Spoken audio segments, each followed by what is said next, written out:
Hello everyone, it's me again. I just want to flex my cookies made by my daughter. Ayan na po. It's so yummy. Yummy cookies. Ayan, mag-add lang po tayo ng 2 eggs. Lagyan natin ng vanilla then mix. After that, mag-ready po tayo ng white sugar and wash sugar, 1 cup each. 1 cup white sugar, 1 cup wash sugar, then put butter. 1 stick of butter, imimix lang din natin po yan. Mix until, ayan po, ayan. Mix lang siya. After nag-mix, ayan, kailangan ma-mix ng maayos. Then, after nyan, imimix natin lahat-lahat yung liquid kasama dyan po. Opo, liquid na yung eggs, yan. So, ayan, okay na siya. Ilagay na natin po yung 120 grams na all-purpose cream. Ayan. We put all-purpose cream, 120 grams of all-purpose cream. Mix it, and then we will put the egg. After that, mga liquid po ang ating imimix. Stir. Ayan, ilalagay na natin yung egg. So, mix lang natin.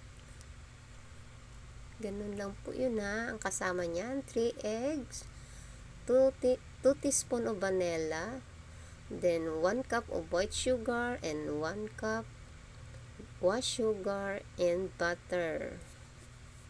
Yan po ang mixture na yan, pinagsama. Kailangan ma-mix ng maayos. Then i-ready na natin ang flour. 4 cups of flour. Ayan po, 4 cups of flour.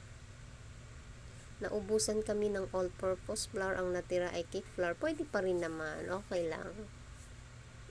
So, 4 cups po dyan sa ating flour. Lagyan natin ng yung 4 cups flour, lagyan natin ng konting salt yan. Konting salt at saka baking soda. Yun lang po ang ating imimix dyan sa ating flour. Salt and half teaspoon of baking soda and salt, then mix.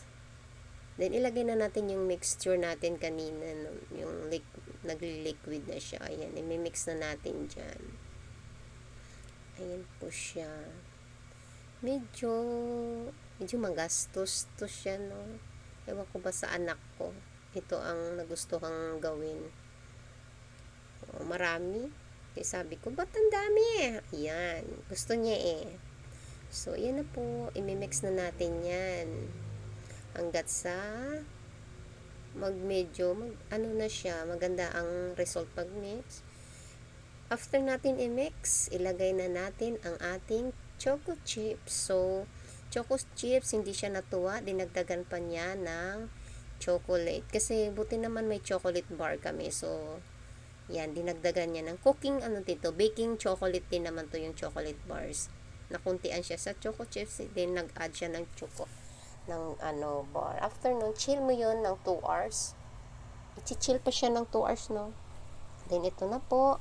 After 2 hours, nag-preheat na po tayo ng oven ng mga 15 minutes preheat ng oven dahil mag-start na tayo magluto. Yan. Yun lang naman nito kasi hindi siya katulad ng mga bread doon, no, na hindi mo siya pwedeng hawakan kasi malagkit po siya. So, ayan na po. Meron na tayong unang batch na naluto. Ayan, kung nakarating kayo hanggang dito, pa-comment naman po kung taga saan po kayo para alam ko kung hanggang saan nakarating ang aking video. Thank you for watching. See you on my next video, everyone. Thank you so much.